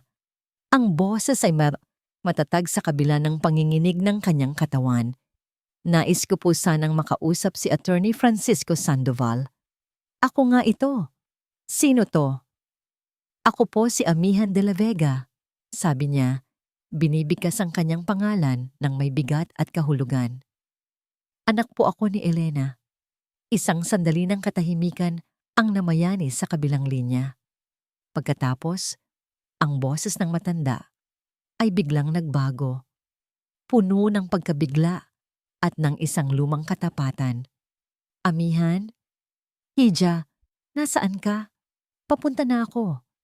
Kinabukasan, ang Hacienda de Silawan ay ginising hindi ng sikat ng araw, kundi ng tunog ng isang sasakyang pumarada sa harap ng mansyon. Isang lumang kotse, ngunit malinis at kagalang-galang. Mula rito ay bumaba ang isang matandang lalaki na may suot na barong. Ang kanyang buhok ay puti na, ngunit ang kanyang tindig ay matatag.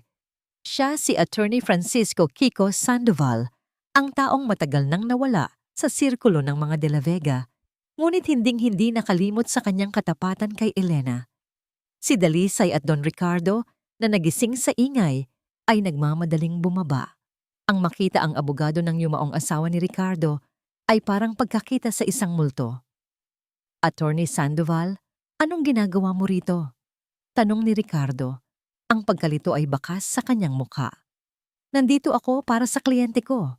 Sagot ng abogado, ang kanyang mga mata ay matalas at diretsyong nakatingin sa kanila. Patay na ang kliyente mo, sabi ni Dalisay. Isang ngangisi ng pang-iinsulto ang gumuhit sa kanyang mga labi. Hindi si Elena ang tinutukoy ko, sagot ni Attorney Sandoval. At sa sandaling iyon, isang pinto ang bumukas sa tuktok ng hagdanan. Bumukas ang pinto ng silid ni Amihan at mula rito ay lumabas ang dalaga. Hindi na siya ang Amihan na nagtatago sa likod ng kanyang buhok. Ang buhok niya ay maayos na nakatali. Inilalantad ang kanyang buong mukha. Ang pilat at ang determinasyon, suot niya ang isang simpleng puting bestida na tila sumisimbolo sa katotohanang dala niya. Sa kanyang mga kamay, hawak niya ang kahon na gawa sa kamagong. Bumaba siya sa hagdanan, ang bawat hakbang ay may bigat at layunin. Ang dating multo ng mansyon ay isa ng presensyang hindi maaaring baliwalain. Amihan, bulong ni Ricardo. Ngunit bago pa may makapagsalita, isa pang sorpresa ang dumating. Isang sasakyan ng pulis ang pumarada sa likod ng kotse ng abogado. At mula rito ay bumaba si Liwayway kasama ang dalawang unipormadong pulis. Napatayo ng tuwid si Dalisay, ang kanyang mukha ay namutla. Anong ibig sabihin nito? Bakit siya nakalaya? Kriminal siya. Ang kliyente ko ay nakalaya dahil sa kakulangan ng ebidensya at sa testimonya ng isang doktor na nagsabing ang idinulot ng tiya ay simpleng allergic reaction lamang at hindi pagkalason. Paliwanag ni Attorney Sandoval habang papalapit si Liwayway sa tabi ni Amihan. Ngunit hindi iyan ang dahilan kung bakit kami naririto. Naririto kami para sa isang mas malaking krimen. Ang sala ng Hacienda de Silawan ay naging isang makeshift na korte. Si Attorney Sandoval, si Amihan at si Liwayway sa isang panig, sina Ricardo at Dalisay sa kabila. Ang mga pulis ay nakatayo sa gilid bilang mga saksi sa paglalantad ng katotohanan. 10 taon na ang nakalipas, panimula ni Attorney Sandoval, ang kanyang boses ay umaaling-awngaw sa katahimikan. Isang sunog ang naganap sa guest house ng hasyendang ito. Isang sunog na sinabing isang aksidente. Ngunit ngayon, mayroon kaming bagong testimonya. Tumingin siya kay Amihan. Humakbang si Amihan. Ang lahat ng mata ay nasa kanya. Tumingin siya nang diretso sa kanyang ama. Itay, sabi niya. Ang kanyang boses ay malinaw at hindi nanginginig. Nagsinungaling kayo. Ngunit mas malaki ang kasinungalingan na pinaniwalaan ninyo. Inilapag niya ang kahon sa mesa at binuksan ito. Inilabas niya ang mga liham, ang mga sulat ni Inay para kay Tita Liway. Nakasulat dito ang kanyang takot, ang kanyang pagdududa sa mga pinapapirmahan ninyo sa kanya. Pagkatapos, inilabas niya ang insurance policy. At ito, ang insurance na nagkakahalaga ng milyon-milyon na kinuha ilang linggo lang bago ang sunog. Tingnan ninyo ang pirma. Inabot niya ang dokumento sa kanyang ama. Tinitigan ito ni Ricardo at ang kanyang mga kamay ay nagsimulang manginig. Alam niya ang pirma ng kanyang asawa at alam niyang hindi iyon. Hindi ko. Nagsimulang magsalita si Ricardo, ngunit pinutol siya ni amihan. Hindi ninyo alam o pinili ninyong huwag alamin? Tanong ni amihan. Dahil ang pera mula sa insurance na ito ang sumalba sa hacienda. Ang perang ito ang bumili ng inyong katahimikan. Mga kasinungalingan. Sigaw ni Dalisay. Ang kanyang boses ay matinis sa takot. Gawa-gawa lang lahat yan ng isang batang may problema sa isip at ng isang magnanakaw. Kung ganoon, sabi ni amihan, tumingin siya ng diretso kay Dalisay. Ang kanyang mga mata ay parang apoy. Ipaliwanag mo kung bakit nandoon ka noong gabing iyon. Wala ako roon. Nandoon ka, mariing sabi ni amihan. Naalala ko na. Naalala ko ang lahat. Nakita kita sa dulo ng pasilyo. Nakatayo ka lang. Nanonood habang sinusubukan ni Tita Liway na sirain ang pinto ng kwarto ko. Ang pinto na alam nating pareho na ikaw ang nag-lock mula sa labas. Ang bawat salita ni amihan ay isang pako na ipinupukpok sa kabaong ni Dalisay. Hindi totoo yan. Wala kang ebidensya. Ang pilat ko, sabi ni amihan, itinuturo ang marka sa kanyang pisngi. Ang pilat ni Tita Liway at ang alaala ko. Ito ang mga ebidensya ko. Sa wakas, si Don Ricardo ay nagsalita. Ngunit hindi para ipagtanggol si Dalisay. Kinuha niya ang pekeng dokumento, tinitigan ito, at pagkatapos ay tumingin kay Dalisay, ang kanyang mga mata ay puno ng isang sakit na 10 taon niyang itinago. Totoo ba, Dalisay? Tanong niya, ang boses ay basag. Ang lahat ng ito, ang sunog, ginawa mo ba ang lahat ng ito para sa pera? Para sa atin, Ricardo? Sigaw ni Dalisay, ang kanyang huling depensa. Ginawa ko ito para sa atin, para sagipin ka, para sa kinabukasan natin. Walang tayo, Dalisay, sabi ni Ricardo. Ang realisasyon ay isang lason na kumakalat sa kanyang sistema. Sinira mo ang lahat. Nang makita ni Dalisay na wala na siyang kakampi, na ang kanyang huling alas ay nawala na, isang bagay sa loob niya ang pumutok. Ang maskara ng isang sopistikadang ginang ay tuluyang gumuho. Ang natira ay isang halimaw na puno ng galit. Oo, ginawa ko nga. Umamin siya. Ang kanyang boses ay isang sigaw. Ginawa ko. Dahil sagabal kayo. Sagabal ang nanay niya. Sagabal ang batang yan. Karapat-dapat lang sa inyo ang mamatay sa apoy na yon. Ako dapat ang reyna ng lugar na ito. Ako lang. Ang pag-amin na sinabi sa harap ng mga pulis ay ang huling pako. Humakbang ang mga unipormadong lalaki. Dalisay Montenegro, inaaresto ka namin para sa mga salang arson, insurance fraud, at attempted murder, sabi ng isang pulis habang kinukuha ang kanyang mga kamay para pusasan. Nagpumigla si Dalisay, sumisigaw, nagmumura. Hindi niyo ako pwedeng galawin. Bitiwan ninyo ako. Ricardo, Ricardo, tulungan mo ako. Ngunit si Ricardo ay nakatayo lamang doon, nakatingin sa kawalan, isang haring nawalan ng kaharian at kaluluwa. Habang hinihila palabas si Dalisay, ang kanyang mga sigaw ay unti-unting humina. Nilalamon ng hangin sa labas. Naiwan sa sala ang isang nakabibinging katahimikan. Si Liwayway ay lumapit kay amihan at hinawakan ang kanyang balikat. Tumingin si amihan sa kanya at sa mga mata nito ay may mga luhang hindi na para sa sakit, kundi para sa kalayaan. At si Don Ricardo, sa gitna ng kanyang nawasak na mundo, ay dahan-dahang lumuhod sa sahig. Yumuko siya at ang mga hikbi ng isang lalaking wasak na wasak ay nagsimulang pumuno sa granding sala ng Hacienda de Silawan. Lumipas ang ilang buwan. Ang Hacienda de Silawan, na dating nababalot sa malamig na katahimikan ng mga lihim, ay unti-unti nang natututong huminga muli. Ang kaso laban kay Dalisay Montenegro ay umuusad at bawat balita tungkol dito ay isang paalala ng katotohanang nailantad. Isang sugat na sa wakas ay nabigyan na ng lunas. Hindi naging madali ang mga araw na sumunod. Para kay Don Ricardo, ang bawat sulok ng mansyon ay isang salamin ng kanyang mga pagkakamali.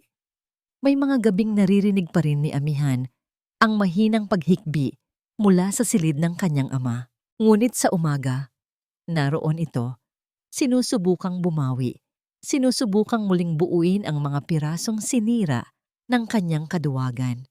Isang hapon, habang nagbabasa si Amihan sa library, pumasok si Don Ricardo. Hindi na ito ang aroganteng Don, kundi isang amang may pasan-pasan na pagsisisi. May dala itong isang folder ng mga dokumento. "Amihan, anak," panimula niya. Ang boses ay mahina. Ito ang mga papeles ng hacienda. Ang lahat ng mana na dapat ay sayo. Matagal ko itong ipinagkait. Inilapag niya ang folder sa mesa. "Patawad," isang salita. Ngunit sa paraan ng pagkakasabi nito, naramdaman ni Amihan ang bigat ng 10 taon.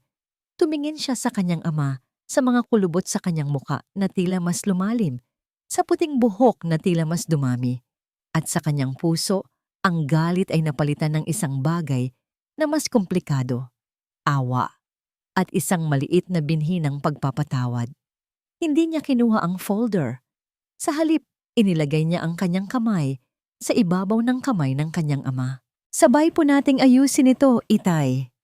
Sa unang pagkakataon, isang tunay na ngiti, kahit may bahid ng lungkot, ang sumilay sa mga labi ni Don Ricardo. Isang mahabang daan pa ang kanilang tatahakin, ngunit ito na ang unang hakbang. Si Liwayway o Tita Liway, gaya ng tawag sa kanya ngayon ni Amihan, ay hindi na isang katiwala. Siya ay naging ilaw ng tahanan. Isang araw, habang magkasama sila sa hardin, inabot ni Liwayway ang isang sobre kay Amihan. "Ano po ito?" tanong ni Amihan.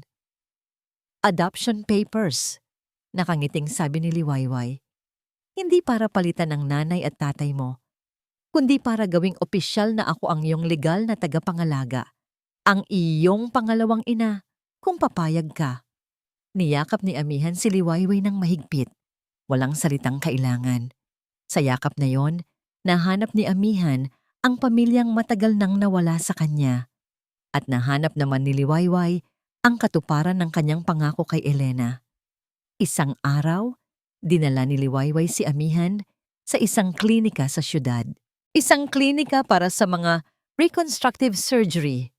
"Hindi mo kailangang gawin to kung hindi ka handa," sabi ni Liwayway habang nasa waiting area sila. Hinawakan ni Amihan ang kanyang pisngi, ang pilat na dati niyang kinasusuklaman. "Hindi ko po ito ginagawa para burahin siya, Tita Liway. Ginagawa ko po ito para sa sarili ko, para ipakita na ako na ang may control sa kwento niya at hindi na siya ang may control sa akin." Ang proseso ay mahaba at masakit. Ngunit sa bawat session, hindi lang ang kanyang balat ang naghihilom, kundi pati na rin ang kanyang kaluluwa. Ang pilat ay hindi tuluyang nawala, ngunit ito ay naging mas pino. Isang paalala na hindi na sumisigaw, kundi bumubulong na lamang. Ang huling eksena ay naganap sa hardin ng Sampaguita. Ilang buwan pa ang lumipas. Ang hardin ay puno na ng mga puting bulaklak. Ang bango nito ay sumasayaw sa hangin ng umaga. Ang araw ay sumisikat sa silangan, nagpipinta ng kulay kahel at rosas sa kalangitan. Isang bagong Liwayway. Nakatayo roon si Amihan. Ang kanyang buhok ay umiikli na at hindi na ginagamit na panakip. Ang bakas ng pilat ay naroon pa rin, ngunit hindi na ito ang unang bagay na mapapansin mo sa kanya. Ang unang mapapansin mo ay ang nangiti sa kanyang mga labi at ang liwanag sa kanyang mga mata. Lumapit si Liwayway sa tabi niya. May dalang 2 tasa ng mainit na tsokolate. Ang ganda ng umaga, sabi ni Liwayway. Opo, sagot ni Amihan. Isang bagong simula. Huminga siya ng malalim, nilalasap ang sariwang hangin. Tumingin siya kay Liwayway. Ang kanyang mga mata ay puno ng pasasalamat na hindi kayang tumbasan ng anumang salita. Salamat sa pagsagip sa akin, Tita Liway, sabi niya. Ang boses ay puno ng emosyon. Noon at ngayon. Ikaw ang sumagip sa sarili mo, Amihan, sagot ni Liwayway, hinahawakan ang kanyang kamay. At sinagip mo rin ako.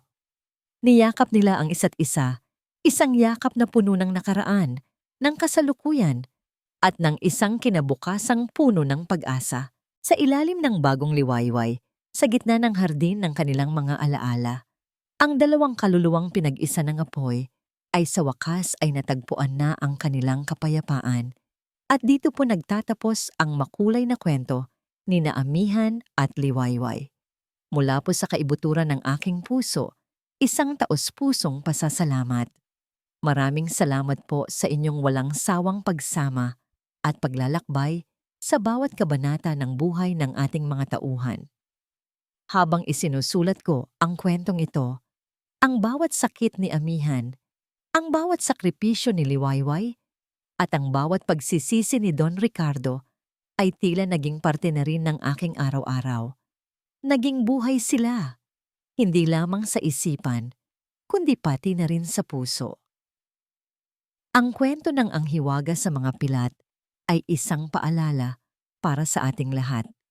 Lahat tayo ay may daladalang pilat, mga markaman na nakikita o mga sugat na nakatago sa ating mga puso.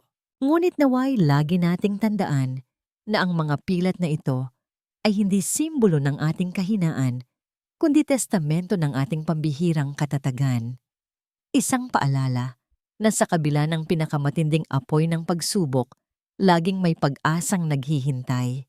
Na ang tunay na pagpapatawad, lalo na ang pagpapatawad sa ating sarili, ang siyang tanging susi upang masilayan natin ang isang panibagong Liwayway.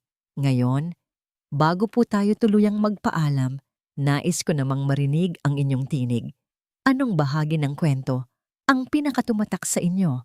Anong mahalagang aral ang inyong babaunin sa inyong puso? Ang inyong mga saloobin at komento ay hindi lamang mga simpleng salita. Ito ang inspirasyon na nagbibigay buhay sa mga susunod pang kwentong ating pagsasaluhan. Muli, maraming salamat po. Hanggang sa muli nating pagkikita sa isang panibagong paglalakbay ng puso. Naway ang bawat isa sa inyo ay laging makahanap ng sarili ninyong Liwayway.